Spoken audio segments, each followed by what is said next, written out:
নয়া hit and run বিলকে কালো আইন বলে দাগিয়ে সারা দেশে চলছে লাগাতার বিক্ষোভ। লরি চালকদের দমিয়ে রাখতে পুলিশের সঙ্গে বাঁধছে সংঘর্ষ। বৃহস্পতিবার উদয়পুরে চালক পুলিশ বাদাবাদিতে উত্তেজনা। তেলিয়ামুড়াতেও মিছিল করে চলছে বিক্ষোভ। আগরতলায় এই কালো আইনের বিক্ষোভ দেখায় সিটু। বৃহস্পতিবার অল ড্রাইভার ওয়েলফেয়ার অ্যাসোসিয়েশনের ব্যানারে মাতাবাড়ি থেকে লরি চালকেরা মিছিল বের করেন। মিছিল তেপানিয়া পর্যন্ত নিয়ে যাওয়ার কথা ছিল, তবে মিছিল বের করতেই এক অটো রিকশা চালক আক্তার হোসেনকে আক্রমণ করেন দুষ্কৃতীরা। কালো মুখোশ পরে চলে হামলা, তাতেই শুরু হয় উত্তেজনা। আমাদের উপরে এক গাড়ি এসে আমাদের উপরে অ্যাটাক করেছে। আমাদের ড্রাইভার ভাইকে মাথা পাঠিয়ে দিয়েছে। আমার অটোর গাড়ির উপরে অ্যাটাক করেছে। মাইক ট্যাগ, আমার মোবাইল ভেঙে দিয়েছে। দেখেন আমার মোবাইল টোবাইল সব ভেঙে দিয়েছে। আমাদের যে জাতীয় ফ্ল্যাগ, আমাদের যে ভারতীয় জাতীয় ফ্ল্যাগ, ওই ফ্ল্যাগটা ছিঁড়ে ফেলে দিয়েছে। ওরা কারাম মাথার মধ্যে হেলমেট লাগিয়ে এসেছে, লাগিয়ে এসেছে। এর মধ্যেই পুলিশ মিছিলে বাধা দিলে বাধে আরো বড় বিরোধ। পুলিশের দাবি মিছিলের অনুমতি নেই।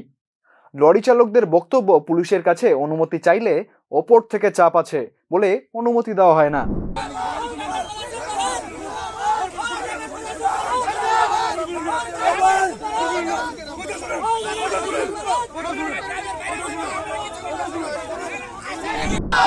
তারা এসে আমাদের উপরে এটা করেছে। পুলিশ আমাদেরকে পারমিশন দিচ্ছে না। আজকে এক সপ্তাহ ধরে পুলিশের পেছনে ঘুরছি, পারমিশন দিচ্ছে না। বলতে ভেজাল আছে। কিসের ভেজাল ভাই?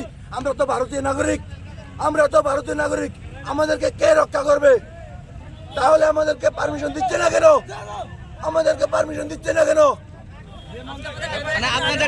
আপনাদের কোন সংগঠন থেকে আজকের এই আন্দোলন? আমরা all driver welfare association Bharat. আমাদের সংগঠন কোনো রাজনৈতিক দেখে না। আমরা শুধু ড্রাইভার সংগঠন, অরাজনৈতিক সংগঠন। আমাদের সংগঠন অরাজনৈতিক সংগঠন। হামলা কে করেছে? এক কমান্ডো গাড়ি দিয়ে এসেছে, এক গাড়ি লোক এসে আমাদের উপরে অ্যাটাক করে দিয়েছে। আমাদের জাতীয় ফ্ল্যাগ, ভারতবর্ষের জাতীয় ফ্ল্যাগ। কালো আইনের প্রতিবাদে এদিন all driver welfare association Teliamura মহারানীপুরে একটি প্রতিবাদ মিছিল করেন।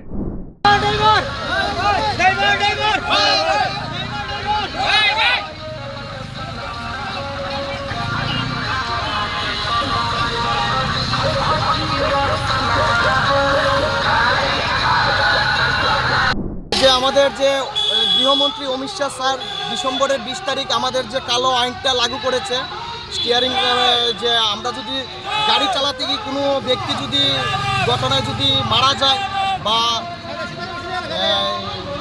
যদি যায় তাহলে 10 বছরের জন্য জেল, 7 লক্ষ টাকা জরিমানা।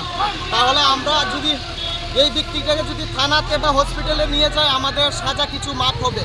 সাজাতে কীভাবে মাফ হবে? আমরা যদি ড্রাইভার গাড়ি চালিয়ে আমরা যদি পাবলিক প্লেসে যদি রুগীটা, আক্রান্ত ব্যক্তিটা যদি আমরা উঠাতে চাই, তাহলে আমরা তো পাবলিক এখানেই মার্ডার করে দেয়। তাহলে আমরা যদি এখানে যদি না মার্ডার হয়, আমরা 10 বছর জেলে গিয়ে মার্ডার হতে হবে।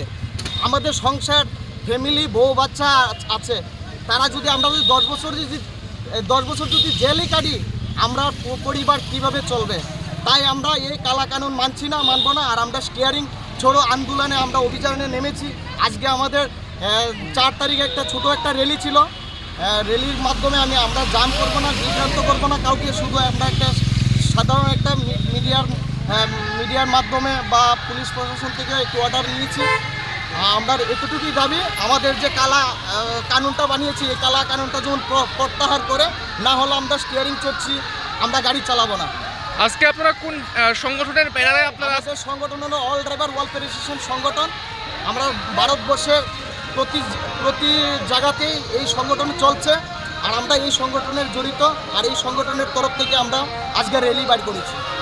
নতুন আইনের প্রতিবাদে বৃহস্পতিবার আগরতলাতেও বিক্ষোভ দেখায় শ্রমিক সংগঠন সিটু। আপনারা লক্ষ্য করছেন, গোটা দেশ উত্তাল। গত 1 সপ্তাহ ধরে ভারতবর্ষের বিজেপি সরকার সম্পূর্ণ অগণতান্ত্রিকভাবে সাংসদদের বহিষ্কার করে দেশের মধ্যে নতুন ন্যায় সংহিতা বিলের নামে যে 106-এর 2 নম্বর ধারার মাধ্যমে দেশের পরিবহন শ্রমিকদের উপর খড়গ নামিয়ে এনেছেন। এক অমানবিক দানবীয় আইন। এই আইনের মধ্য দিয়ে ড্রাইভারদের রুটি রুজি বন্ধ হয়ে যাওয়ার অবস্থা। গোটা দেশ উত্তাল হয়ে উঠেছে।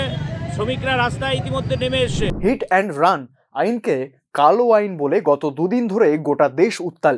আন্দোলনের মুখে সরকার তাৎক্ষণিক আইনটি তুলে নিলেও কমছে না ক্ষোভ। এদিকে পুলিশি বাধার মুখে চালকদের ক্ষোভ আরও বেড়ে চলেছে। এই পরিস্থিতি চলতে থাকলে খুব শীঘ্রই এর প্রভাব আছড়ে পড়বে সাধারণ জনজীবনে।